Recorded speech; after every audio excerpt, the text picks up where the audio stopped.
fellow cinephiles, Film Guru here. Today I'm continuing on my director retrospective focusing on Lars Von Triers films, and today I'll be looking at the most recent of his films, The House That Jack Built.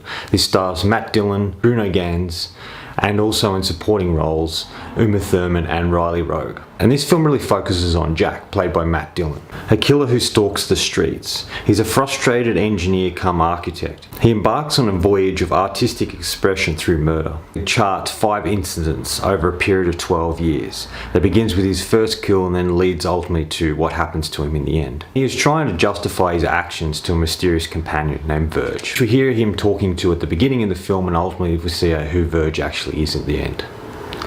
Look, as you've probably noticed with these videos, I'm not the hugest fan of Lars Von Trier. I find him a bit like Rob Zombie in that he has some good ideas, but he sometimes takes it a bit too far. I was surprised that I liked this. I've been fighting against liking his films for a long time because I just didn't care for the way he made films or the stories he wanted to tell. But there's something really captivating about this film. Jack, the character Jack, is kind of psychotic and a sociopath, and he doesn't really know how to interact with people. And he's so desperately to be an architect that he's trying to build this house and design this house. And find that ultimately that he can't do it, and it's through the people that he kills, through the fact he's a serial killer, that ultimately helps him express his artistic visions, and he ultimately gets to build the house he wants to build, just not in the way you quite expect. I think Matt Dillon's solid in this. It's a very absurd film. It has a lot of humour, but very dark and twisted humour, but I did find it probably one of the funniest films that Lars Von Trier has done. It's kind of absurd and strange and odd and a bit twisted. But the real thing with this film is the fact that we're introduced to this Jack character, and ultimately throughout the film we feel for him. We feel for the things he's going through, even though he is creating a lot of death and murder and violence in the world. There's something about him that you can't help be drawn to or focus on, and you feel bad about that you focused on this sort of bad sort of serial killer, this sociopath, but it creates a confliction within you that you do care for him but you don't want to, and I kind of like that. That was very different. There's a lot in this film, and there's moments where Jack's telling his story to Verge, and we get to see imagery of that. We get to see him as a young kid and the things that he got up to. We see he starts to talk about architecture and the design of houses and how it goes about doing it. And I think in a lot of ways this is a setup for the film, in that he's an architect trying to design his own world and his own ideas and something that he can leave behind. And he's really fascinated and focused. He's really fascinated by the old artists, that he really wants to be like them, but he just does it in a really dark and twisted way. A lot of the dialogue doesn't reign true, and the acting is okay. You can see what Lars Von Trier is going for, so the acting sort of works with the story he's telling. I wouldn't say it's the most brilliant acting, and Matt Dillon a very convincing character in many ways, because there's sort of a strangeness about him, and the dialogue doesn't quite work, especially at the beginning of the film where we first meet Uma Thurman's character and how she goes on about serial killers, and he's trying to help her out. She's broken down and he's trying to help her fix the Jack. He doesn't want to, but he helps anyway. The whole scene is with them two is about serial killers, and if he was a serial killer, he might do this, he might do that, and she might do this to defend herself. And I just found her character quite annoying, and she was relentless towards him. He just wanted to get away from her, but she wouldn't let him, and ultimately he kills her with the Jack that she's wanting to get fixed. And it's a very violent scene, and it's kind of brutal, and that's one of the first instances in this film where you start to question who this guy is. The camera work is a bit shaky here and there, and I don't know if it ultimately works. I don't know if I ultimately like the camera work, but I guess it works for ultimately the film that he's trying to portray. It's like a fly on the wall type thing, but it's this idea that Jack's telling his story, so we don't really know if this is all true or if he's just making this up, if he's had a psychotic break, and it just looks at sort of the chaotic workings of his mind in many ways, and I kind of really like that. There's a lot of intercut stuff with a man playing a piano and buildings being built, And there's this whole thing about this hunting metaphor that he ultimately does, where he kills these 2 kids and her mother in the vein of a hunter would be going after particular her mother and their children, I guess, in the wild.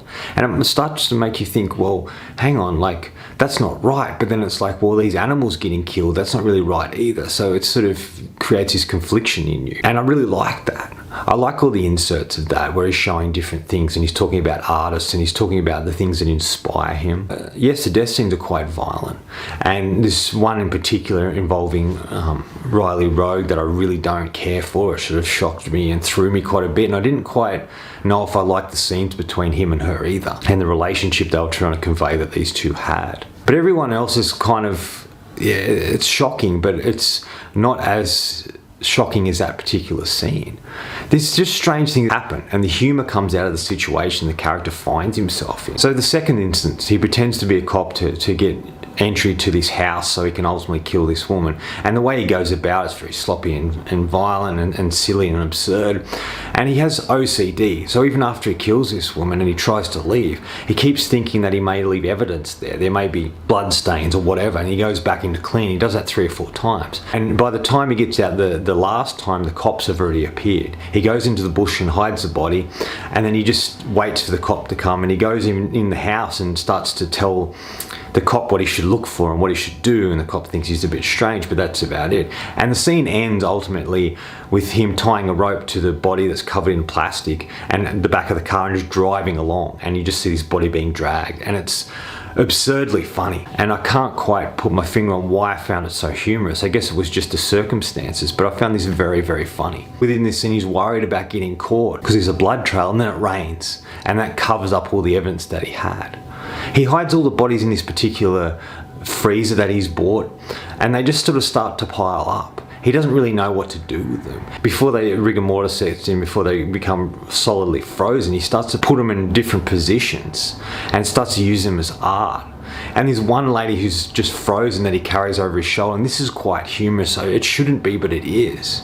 And that's how I feel throughout the film. There's very funny moments, but you feel bad for laughing at them because they are quite disturbing and strange and wrong in many ways, but they are funny. I think Lars Von Trier, there's something about how he has characters telling this story, for one, and two, he shows you these characters, he shows a mirror up to them and shows them as human beings. He humanizes them. He doesn't just say this person's a lunatic or a psychopath for no reason. He shows the evolution of how this character could become the way he becomes, and that's what this film does. It forces you to follow this character, and not only follow him, but to feel for him. And you don't want to see him get caught by the police. You want him to accomplish his goals.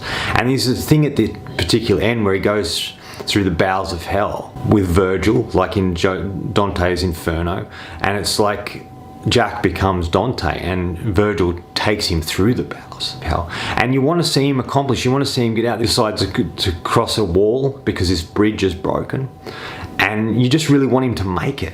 Form a weird connection with this guy who's clearly a sociopath. There's a scene where he's looking in the mirror, and around the mirror are pictures stuck on the wall of different expressions that he starts to practice and mimic. Like, he needs to mimic them to feel normal, to experience himself in the world. I think in many ways the different death scenes in this film and this particular character embodies a lot of the real life serial killers, like Ted Bundy, where he has a crutch, where he says that people feel more for people who look like they have a disability and don't sort of notice them too much.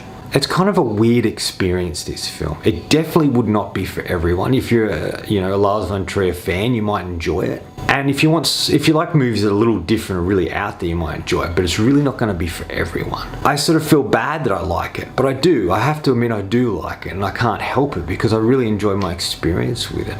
It was strange and odd, but there was something really fascinating, captivating about it. And I couldn't turn away. I wanted to see everything unfold.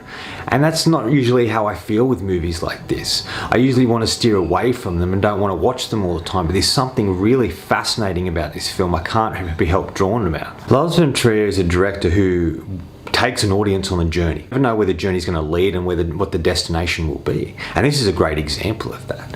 Even when we get to the end, when it sort of twists into a supernatural aspect of the film, you don't quite know what's going to happen. You don't know if you like it, if it works, if it doesn't, but you're going on this journey anyway because you want to see what happens. I think that's a captivating thing about this film. You want to see what happens to him. You want to see the story unfold and the journey he goes on. You want to follow him on it, even if it is disturbing and surprising and horrible and makes you feel really uncomfortable. You can't deny that he makes interesting films, but he doesn't make films like everybody else, and that's refreshing in a lot of ways. Some of this film reminded me of Yorgos Lanthimos in the way he made films. I think the way he makes films is a little better, but they're sort of similar in a way. Showing these really odd characters, the dialogue doesn't quite reign true, the acting isn't like very realistic, but it works for the film he's going for. It reminded me of early Yorgos films like Dogtooth and Lobster, but it's not as good in my opinion as those films, but it is still fascinating. And I was never willing to venture into his other films until now, until this series. I wanted to look at him as a director. And I think he's just interesting. And is he a brilliant and fantastic director? Probably not. But is he creative and original and unique? Absolutely. This is a refreshing filmmaker. This is someone who's going, I'm not going to make films the way you think I'm going to make them. And I'm not really going to make films for audiences. I'm going to make them for myself. And that's what a lot of his films feel like. He makes them for himself. Final thoughts. Look, at the essence of this, it's like I said a minute ago, Lars Von Triers, he likes to take a subject matter or a particular character and look at it under a microscope. He likes to dive into it and pull it apart and see how it works. And it's always a character that's a bit despicable or dark, but he humanizes them. He forms them in a way that you feel a bit of connection, even if you don't agree with all the stuff that the character's doing or the thoughts the character's having. You connect to something in them. There's something that you can't help watch and can't turn away from. And he has this great ability of doing that. I don't know how, but he does. It always went the way you didn't expect. There was decisions made by the character you were surprised by, but you can see the orchestration of the film and where it was going. But it was always shocking and surprising no matter what happened. But there's sort of a poeticness to this movie that you don't expect, and a profoundness, which sounds weird for a film about a serial killer, but there's a profoundness in it. The ideas of life and death and who we are as people, and do we orchestrate our own lives, or does someone do it for us? And from our decisions that we make, are they right or wrong? Well, I guess to us, it's what we take from it, not what everybody else thinks. His type of films aren't really about judging the character. It's just observing them in their natural habitat, I guess, like a sort of caged animal or an animal in the wild. You just see how they maneuver within it and how they go about living and taking what they want. And you see that throughout his movies like that. Surprising is the best way to put this. Surprising, shocking, and kind of scary in many ways. And I think Matt Dillon does a solid job in this film. I haven't seen him play a role like this, and I haven't seen him in a film quite like this before.